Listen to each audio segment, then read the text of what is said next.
Hi, I'm Lisa Vann. I'm editorial artist from Seattle, Washington. I'm also a salon owner and an educator globally. One of the things that I wanted to really bring you today is something that is a great passion of mine, and that is avant-garde hairdressing. The thing that most stylists don't know is how much work and dedication and time it takes to get the looks from the wig store or the hair store to the client when you're doing print work or runway work, or even just doing fun within the salon and working with your team. So today I want to bring you some great tricks and tips on how to achieve some of these looks and the preparation that you go through to get the end results that you desire. So today I want you to stay tuned and enjoy some avant-garde hairstyling. I think the biggest key to avant-garde hairstyling is inspiration. What inspires you to do it? There's a couple of ways that I look at building and creating beautiful avant-garde pieces. One is what inspires me to get the idea, and that often comes from art. It actually comes from environment and also comes from other hairstylists in the industry. I see some really amazing, beautiful look from Vivian McKender, Nicholas French, Angelo Seminara. These are great names to look up in our industry to kind of see where their minds go when it comes to avant-garde hairstyling. My recommendation for inspiration is look to other hairstylists, but don't copy other hairstylists. When you look to other hairstylists, look at what they're doing and then go in to see what they were inspired by. A lot of times you're going to find it's from artists or paintings or nature. The other thing that I look to is who are my models, who's lighting it, where are we shooting it, really getting environmental and also getting your team together to kind of know what they can bring to the table. A lot of my work is partnered with a photographer, James Chin, and also Andrew Deardahl, who does my designs. In some of my portfolio, you're going to see that we use from ice sculpting dresses to mirrors to sandpaper. Those are the wardrobe inspiration that I was given when we were coming up with collaboration to get some really great looks. When I go and do shows, we've done the Australian Expo, we've done fashion weeks around the world, then I look to a team of people, whether it's my designer, whether it is the producer of the shows, whether it's just a theme of the shows. We did a show at the Australian Expo that was all geared around elements. So we had water, fire, air, earth. And so each segment and each look that we did were designed by the elements. And that was a theme for the show. We also did a show that was around elephants, kind of banning trophy hunting in Asia and India. And so we were really inspired by the designers by creating looks that were inspired by elephants. And so we wanted to bring awareness to actually ban any type of trophy hunting when it came to ivory with the tusks of elephants. So you're going to get inspiration in many different ways. What I do recommend is not to take other people's styles and try to duplicate them. Come up with your own, be creative, and it'll be more exciting for you to have really original work. There's a lot of things that I work with when I'm doing avant-garde hairstyling. One is time. Time is going to be your friend. Give yourself plenty of time to build the pieces, make mistakes, refix those mistakes. One piece that I made, it must have taken me 6 months. I worked on it every single day for a couple hours a night after I got out of the salon just to get the results that I want. When it didn't work, I had to start over. So know that those mistakes can happen. For tools wise, I find that I go to a glue gun quite a bit. I mean, when you're building pieces, you might not look towards bobby pins and elastics and curling irons and hairspray. You might have to go to unconventional things like glue. When I'm building avant-garde pieces, I often go to Home Depot or kind of department like craft stores to get some of my tools, because what I find is I have a better result of things lasting longer when I'm building them with other materials than just what I'd find at a beauty supply. I do often get large hairpins or large clips or even metal wire. I've used fishing line. So whatever is needed when you are creating something, you want to have structure and security in your piece so that can last. Because a lot of times it's being like walked down a runway or you're shooting it, and if it's falling apart, it's going to cause you great headaches. So you want to practice with these pieces prior to your event, and that way you know that it's going to hold up. So today I'm really excited to show you some really fun techniques in avant-garde styling. And as we move through the day, I will be talking about some of the tools that I used and some of the things that I did to prep the pieces prior to today, because I couldn't actually come in and start a video and not have 15 to 20 days to actually make a piece. So we're going to talk about how those pieces were made. We're going to talk about what products and what tools I used to make them. And we're going to have a great day of doing avant-garde hairstyling and being inspired by it to do it yourselves. One of the things that I'm very focused on is sanitation when I'm out working, especially globally. Being a global educator, I go into different territories around the world, and different areas require different types of sanitation. Before we bring our model out, Alexis, I'm going to actually put on my face mask. I use different ones. A lot of times when I use a different model, I will change my mask and apron out before my next model comes in. And then I'm going to properly sanitize my hands. And also to note, all my tools are sanitized in between model usage, and actually in the salon as well, we sanitize all our tools after every guest. So let's get started and have Aspen bring in our first model. So we're going to move on to, like I said, changing Rose's look into more of an extension look. So we did incorporate her own hair in one of the wigs, and then we got rid of all of her hair in the second wig. But a lot of times I shoot with the same models throughout the day, and I like to have various different looks and have variety in the looks for my model. That way we can actually utilize her for more than just one or two looks. So I'm going to have Aspen bring Rose back in.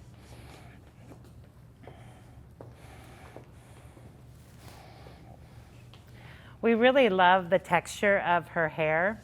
And so what I want to do is use a lot of her own texture and this green, and by incorporating some green and black hair to create a really large shape into like a faux hawk. She has this really fun kind of underneath shaved part in her hair. And I think she has some tattooing on there, which is cool.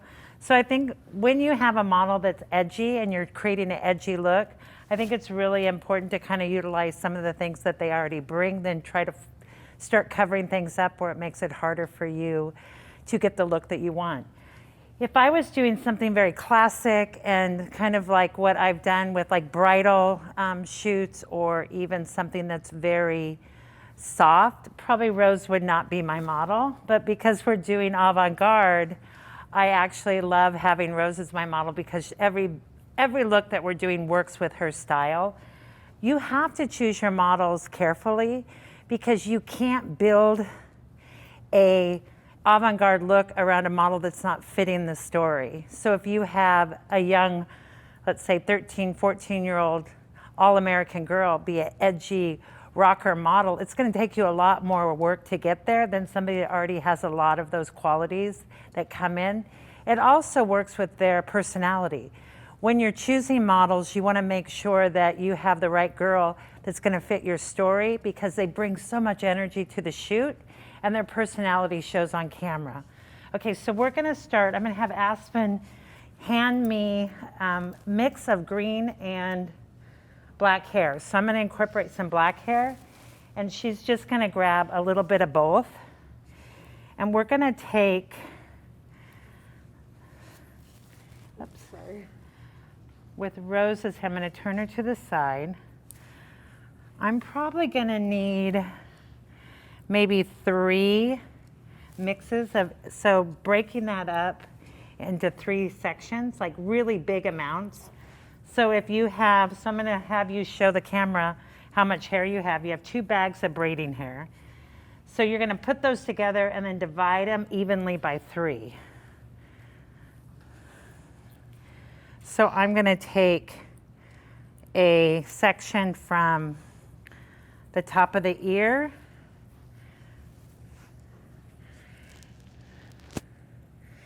And bring this up as one section.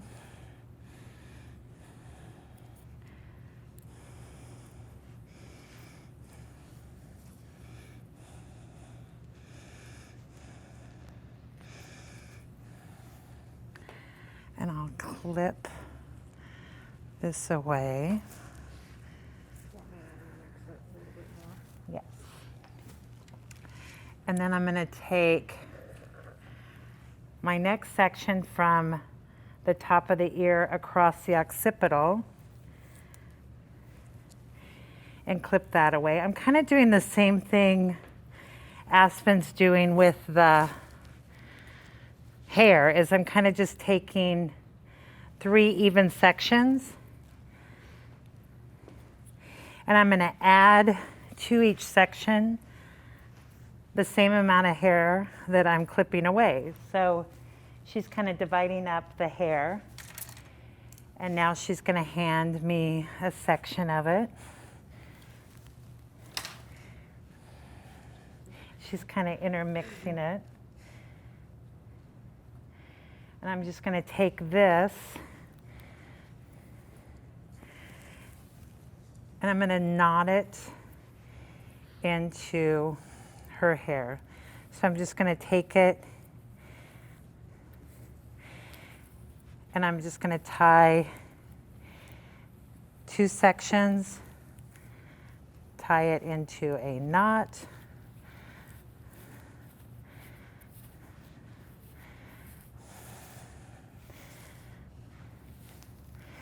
and let's have it grip into her hair.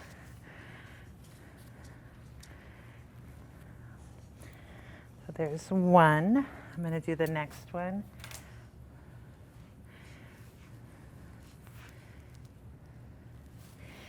Take this.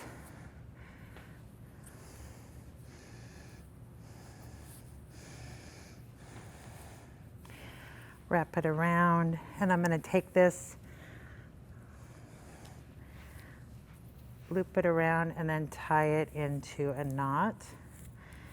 I do like the idea of kind of, the more I'm working with this, kind of some knots in the hair, adding texture to the hair, adding different colors into the hair. Now we're going to do the last section. I'm going to have you tip your head slightly back. Wrap this around.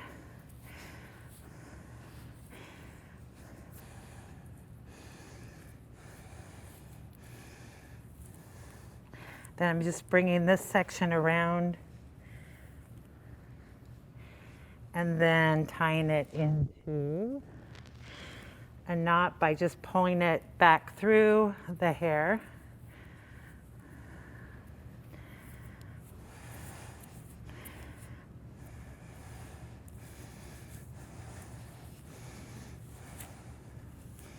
Okay, so now we have the hair added, and now we're going to start back at the bottom. So it's pretty easy to start incorporating. I'm going to have you just hold that hair. Just get rid of that. And then I'm going to just kind of start creating some volume by just pushing the textured hair into itself.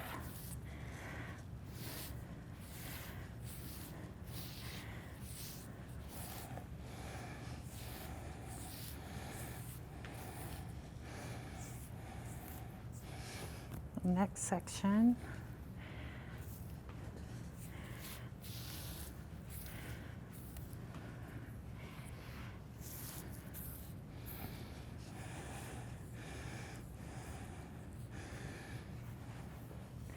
I'm going to just keep pushing all this into itself and just kind of building shape.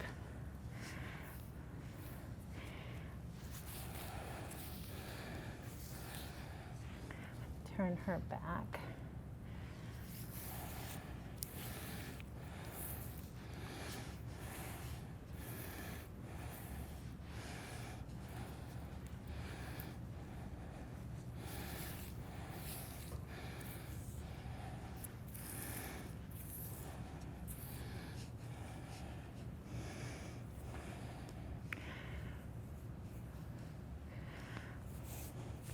And this way you're just kind of building your shape as you go. You just kind of want to look at it.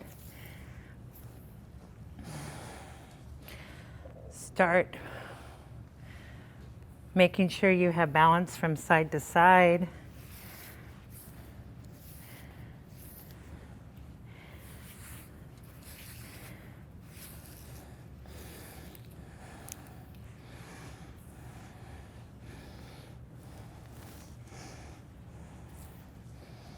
I do want to shoot the side where her head is shaved. So this is kind of where I'm focusing on here.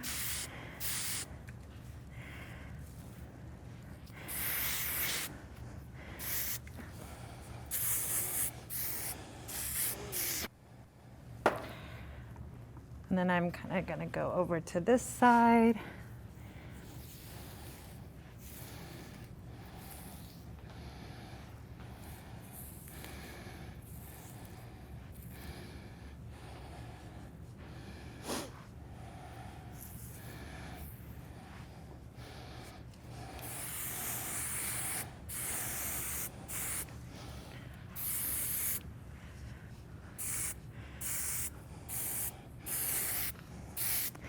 So I like to grab like just a medium holding spray that kind of gives me the workability when I start shaping the hair.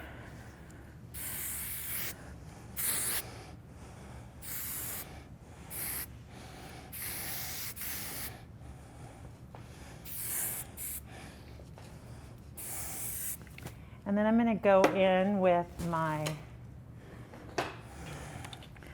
blow dryer, and I'm going to have Aspen kind of spray while I blow dry.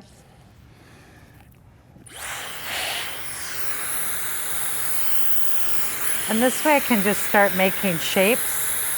Because this is acrylic hair, this melts when you put heat on it, so you can start just getting more interesting shapes with the blow dryer. I'm going to just turn it up high with heat, and then you just kind of go in and just really spray. Like, I'm going to have her just really wet that section and spray it heavy, because that way I can just get a little bit more detail in the shape. And I do like her shaved side, so I'm going to make sure that stays open. Good.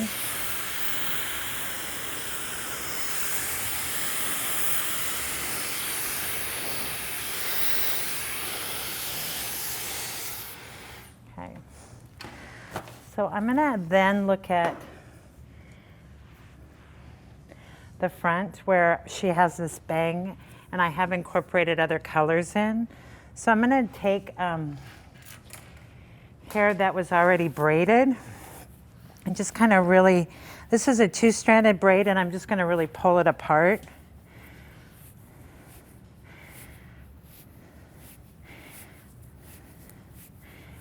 And just see if I want to add a little more interest to the front to open up her face.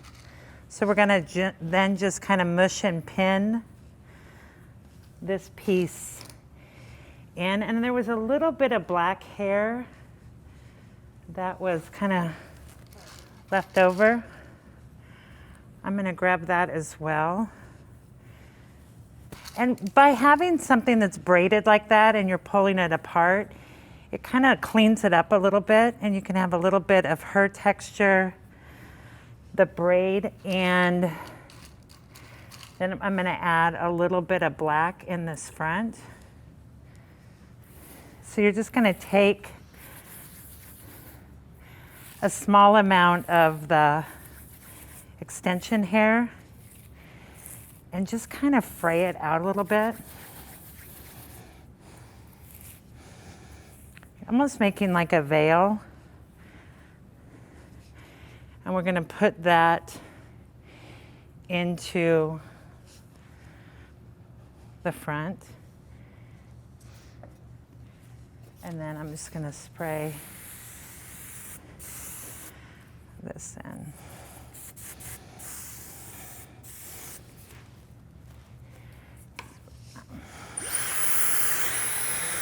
Yeah.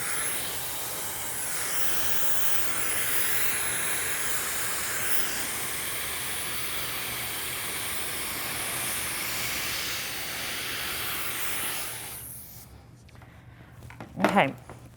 So a lot of times when you do such a drastic change like that, and I know that we're going to shoot from this side, sometimes the makeup might have been great, more of a softer look for the baby doll kind of wigs that we were doing before, but now we've kind of created a little bit more interest and edginess to the look. And so a lot of times in the shoot, I then bring in my makeup artist to look at the changes and kind of see how she would change the makeup to make it look a little bit more with the style that I did.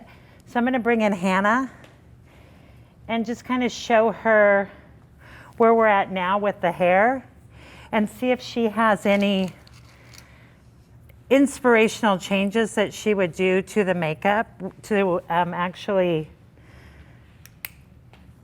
create more interest that complement each other with the hair. So, Hannah, we changed the hair. It's still green, but we added some black, which I think makes it a little bit edgier. And then we created a new shape. So I didn't know if there was anything that you felt like we could do to create a little bit harder look. Do you like it the way it is, or do you think you want to add something? What is your thoughts? I was going to come in with a white pencil underneath to make her eyes look bigger. And then I was going to take a strip lash that I have cut to make it more edgy and glue that in underneath. I like that. Hopefully that'll change the dynamic of her eye makeup. I like the idea of add more black and white, because that will really open up her eye. And I think it's really important. I am not a makeup artist, but I do like the look of a combination of hair and makeup, and I think it's important to utilize a team that allows you to work off each other, because makeup artists are looking at makeup looks all the time, where I'm looking at hair shapes, and I think it's really important to coordinate the two together to really get a cool finished look. So I'm gonna let Hannah do that, and I'm gonna step away and kind of look at the shape to see when the makeup's changed, if I wanna do anything different.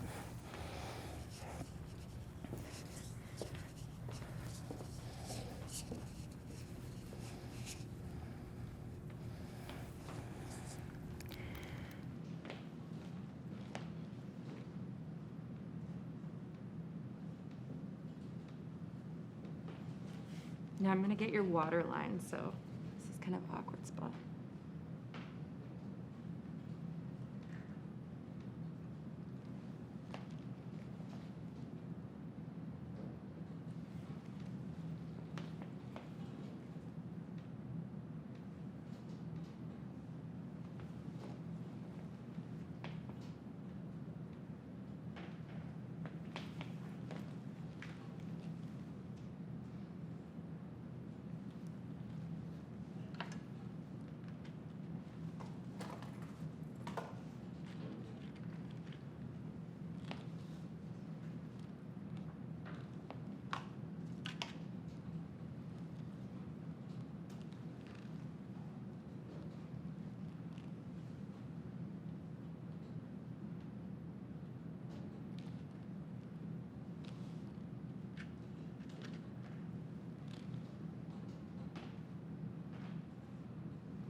I'm gonna have you look up. Thank you.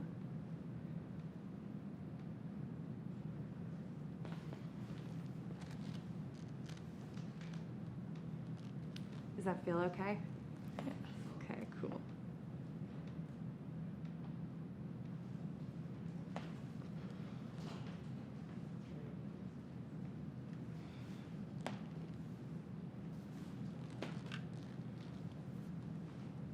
right, go ahead and look up.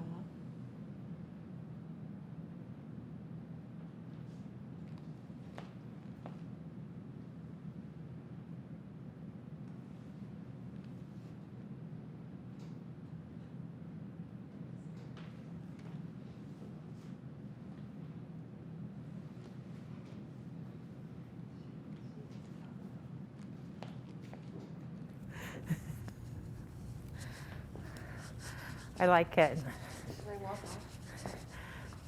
Yeah, I really like that. I think it adds.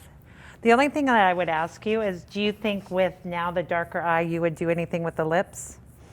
I might tone down the lips and maybe do a gloss instead. That'd be great, because I'm going to finish the hair if you want to grab that. Okay. I think the eyes really, I want to get rid of the blue underneath altogether too.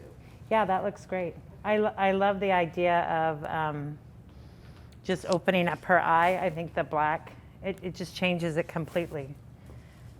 So I'm going to keep shaping the hair a little bit more.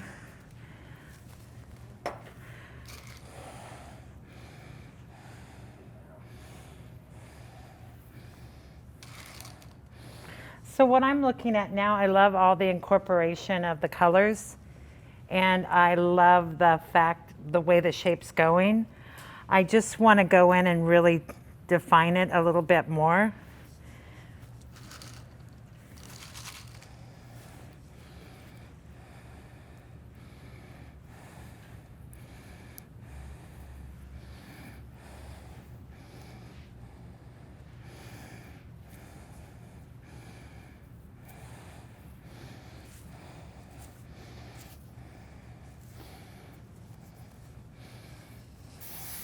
I like, really when I shoot, I do like a lot of this kind of airiness in the hair, so kind of pulling everything apart a little bit more.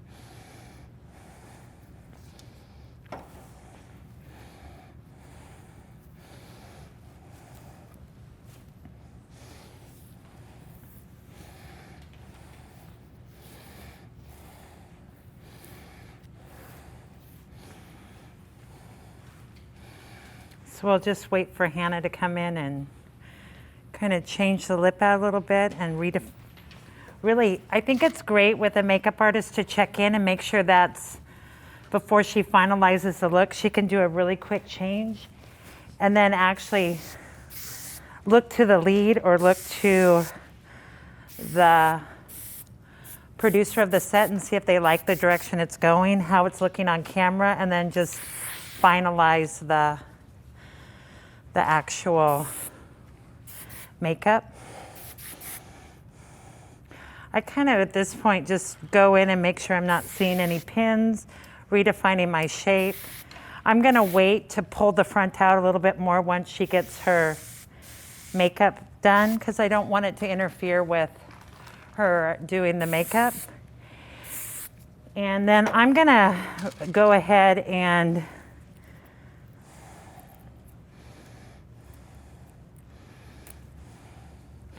really polish up the other side as well. As Rose said, she feels stronger on her right side. So even though I like the shaved side, she might want to come in and do some poses for me on the right side. So it's not one of those things where you can just do half a head or not finish the whole look. We had a shoot that we were producing for North American hairstylists, and we were producing it for another hairdresser, and when she came to set, she only made half a wig or a quarter of the wig because she had felt like she was going to be just shooting one side. And when we booked her models, that one side was not her model's favorable side. We could see that the opposite side was actually a stronger image with the model. So we spent another 3 or 4 hours finishing her wig.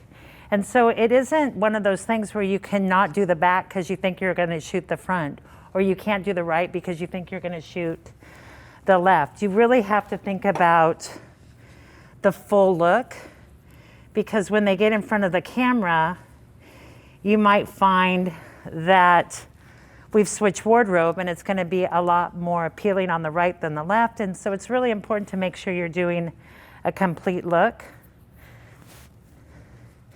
And so again, I do like the idea of the head, the side of her hair that's shaved, but doesn't mean I wouldn't go in and shoot the other side as well. So I want to make sure everything looks good. The other thing that I'm noticing, I'm going to spin her around, is I actually like what's going on this side. I like that she has these little shaved hairs and Aspen crimped them. So that kind of gives another interesting look as well. So let Hannah finish up the makeup, and then I'll finish the veil in the front, and then we'll have a complete finished look. There you go.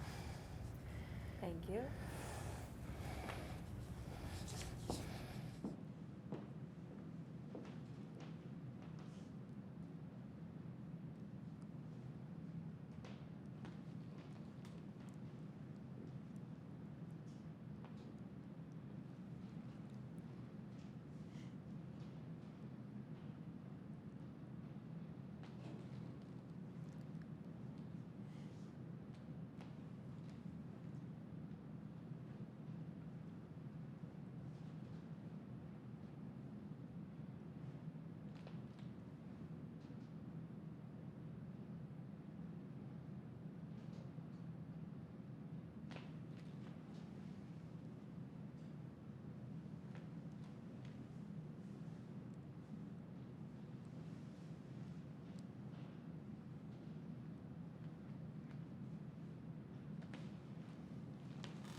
Have you look up?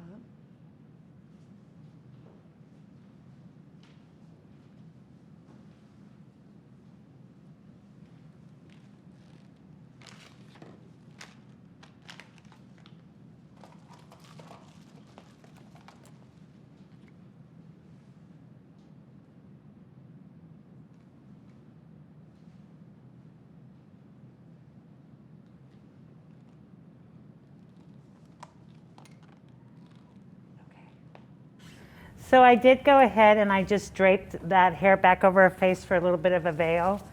And Hannah, what did you do to change it to make it look better for this particular look? Well, I got rid of the orange lip because I thought it was a little much with the eye look, because I added some strip bottom lashes and then a white liner underneath. And I kind of toned down that blueness underneath. Looks good.